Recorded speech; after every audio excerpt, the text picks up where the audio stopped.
বাংলা সাহিত্যের অন্যতম বিখ্যাত সাহিত্যিক, যাকে আমরা অমর কথাশিল্পী বলে থাকি বা অপরাজেয় কথাশিল্পী বলে থাকি, সেই শরৎচন্দ্র চট্টোপাধ্যায়ের জন্ম সার্ধ শতবার্ষিকীতে শরৎচন্দ্রের স্মৃতি বিজড়িত হাওড়া জেলার সামতাবের গ্রামে, যেখানে বসতবাড়ি, সেখানে আমরা একটু ঘোরার জন্য এসেছি।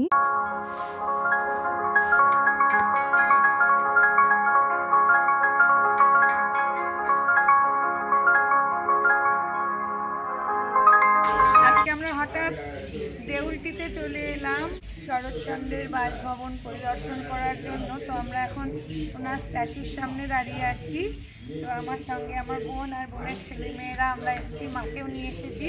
তো ওয়ান ডে ট্যুর আমাদের। আমরা এখন ঘুরে দেখবো এই পুরো বাসভবনটি। 1923 সালে হাওড়া জেলার বাগনান 2 ব্লকের রূপনারায়ণ নদীর পাড়ে সামতাবের গ্রামটি কথাশিল্পী শরৎচন্দ্র চট্টোপাধ্যায়ের মনে ধরে। তার পাশেই তার দিদির বাড়ি ছিল, অনিলা দেবীর বাড়ি।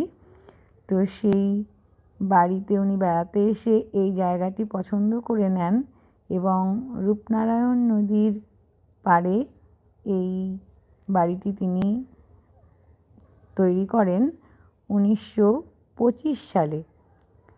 এই বাড়িতেই 1926 সাল থেকে জীবনের শেষ দিন পর্যন্ত প্রায় 13 বছর বসবাস করেছেন শরৎচন্দ্র চট্টোপাধ্যায়। শরৎচন্দ্রের সামতাবের বসতবাড়িতে আজও শয়নকক্ষ, পাঠকক্ষ, তার ব্যবহৃত লাঠি, চটি, জুতো, তামাক, খাওয়ার গড়গড়া এবং তিনি যে হোমিওপ্যাথি ওষুধ দিতেন গ্রামের লোকদের, সেই হোমিওপ্যাথি ওষুধের আলমারি সমস্ত সুরক্ষিত রয়েছে।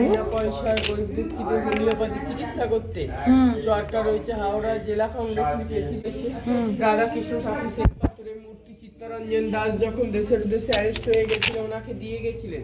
সেই ঠাকুরটা যে নিত্য পুজো হয়, চিত্তরঞ্জন দাসের বাড়ির ঠাকুর আলমারিতে ওষুধ রয়েছে।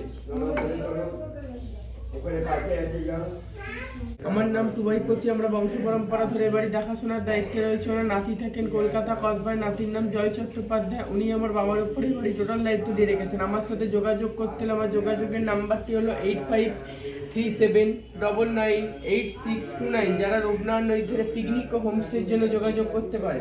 এটা ধানের গোলা, ধান থাকতো, আর টালির চালের ঘরটা হচ্ছে ঠাকুর ঘর। আর তখনকার দিনে বাথরুম বাড়ির বাইরে, এইখানে রান্নাঘর ছিল। দোতলা 78 বনের রান্নাঘরটা পড়ে যেত, রান্নাঘরটা তৈরি হলো। এই যে সিস্টেমটা করা রয়েছে, এটা হচ্ছে ভাতের ফ্যান গড়ানোর জন্য।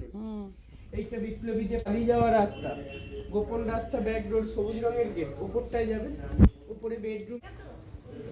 1978 সালে বন্যায় মাটির বাড়িটি একটু ক্ষতিগ্রস্ত হয়েছিল, কিন্তু 2009 সালে হেরিটেজ কমিটি সামতাবের শরৎচন্দ্রের বসতবাড়িটিকে হেরিটেজ বাড়ি বলে ঘোষণা করেন এবং বর্তমানে বেশ সংস্কার হয়েছে। বাড়িটি দেখে বোঝা যাচ্ছে। এখানে বসে উনি পথের দাবি, শেষ প্রশ্ন এবং শ্রীকান্ত চতুর্থ পর্ব, বিপ্রদাস এই উপন্যাসগুলো রচনা করেছিলেন। এখানে একটা বিপ্লবীদেরও আস্তানা গড়ে উঠেছিল এখানে। সেই কারণে আমরা দেখতে পেলাম যে গোপন রাস্তা একটি রয়েছে, যেখান থেকে বিপ্লবীরা পালিয়ে যেতেন। তো সেখানে আসতেন বিপ্লবী রাসবিহারী দত্ত, দেশবন্ধু, চিত্তরঞ্জন দাস সহ আরও বহু বিপ্লবী আসা যাতায়াত করতেন। শহর থেকে ছেড়ে যখন বসবাস করতে থাকেন, তখন ওই অঞ্চলের দরিদ্র লোকেদের অসুখে তিনি চিকিৎসা করতেন এবং তার এটা বিশেষ কাজ ছিল। রোগী দেখে শুধু তিনি দাতব্য করতেন না, অনেকের পথ্যও কিনে দিতেন। শরৎচন্দ্র চট্টোপাধ্যায় সামতাবের অঞ্চলে বহু দুস্থ পরিবারকে, বিশেষ করে অনাথ এবং বিধবাদের অর্থ সাহায্য করে থাকতেন। এলাকার মানুষজন কথাশিল্পীর বাসভূমিকে এখন তীর্থক্ষেত্রের মর্যাদা দিয়ে থাকেন এবং এখানকার স্থানীয় পঞ্চায়েতের নামও শরৎচন্দ্র চট্টোপাধ্যায়ের নামে। পাশের গ্রাম পানিত্রাসে গড়া হয়েছে শরৎ স্মৃতি গ্রন্থাগার এবং সেখানে সাহিত্যিকের বহু জিনিস সংরক্ষিত রয়েছে। শরৎচন্দ্রের বাড়ি থেকে কিছুটা দূরে রয়েছে শরৎচন্দ্র স্মৃতি উদ্যান। জানুয়ারি মাসে এই পানিত্রাস হাই স্কুল মাঠে 7 দিন ধরে একটি মেলা হয়, তার নাম শরৎ মেলা। এখানে এসে সবচেয়ে যে জিনিসটি আমার পছন্দ হলো তা হলো এত পুরনো বাড়ি এখনো পর্যন্ত ঠিক আগের মতো অবস্থায় সংরক্ষিত করে রাখা হয়েছে বা সংরক্ষিত আছে।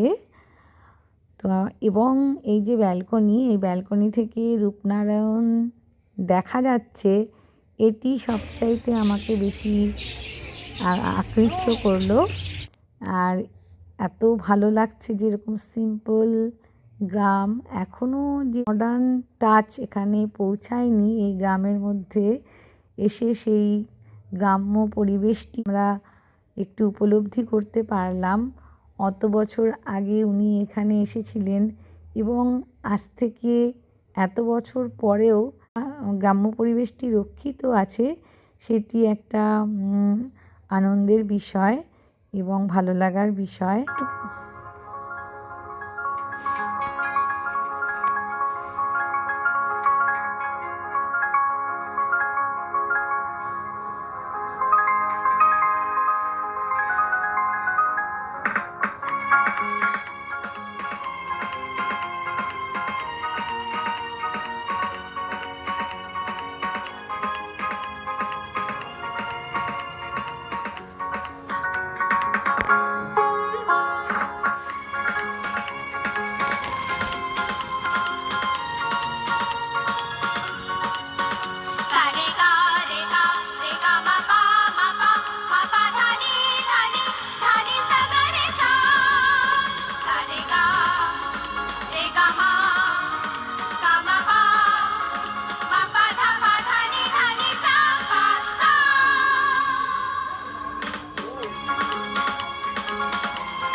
আমরা দেখতে পাচ্ছি। তো এর পাশেই রয়েছে রূপনারায়ণ নদী। জানুয়ারি মাসে একটি মেলা বসে, সেটির নাম হচ্ছে শরৎ মেলা, এবং সেই মেলাটিও একটি বিশেষ দর্শনীয় বিষয়। এই অঞ্চলটি ভীষণই শান্ত এবং নির্জন, আর পুরোটাই অ্যাজ ইট ইজ গ্রাম হিসাবে অবস্থান করছে। এটি একটি কৃষিপ্রধান জড়িত স্থান। এখানে উইকেন্ড বা যে কোনো একটি দিন শরৎ মেলা যখন চলতে থাকে, তখন একদিনের জন্য কলকাতা থেকে পশ্চিমবঙ্গের যে কোনো স্থান থেকেই ঘুরে আসা যায়।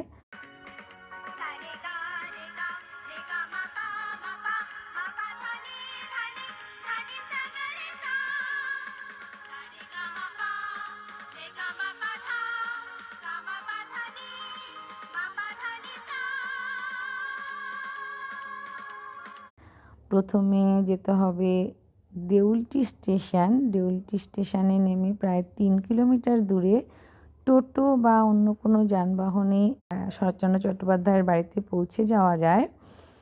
আর হাওড়া থেকে ট্রেন চলে। খড়গপুর লাইনের যে সমস্ত ট্রেনগুলো যায় শহরতলির অন্তর্গত, সেই ট্রেনগুলোতে যাওয়া যায়। এই স্টেশনটি দেওয়ার নাম হচ্ছে দেউলটি, এবং দেউলটিতে নেমে এখানে আসা যায়। আমরা রূপনারায়ণের তীরে খানিকক্ষণ কাটিয়ে এবার এগিয়ে চললাম টোটোতে করে। এখানে গাড়ি প্রবেশ করে না।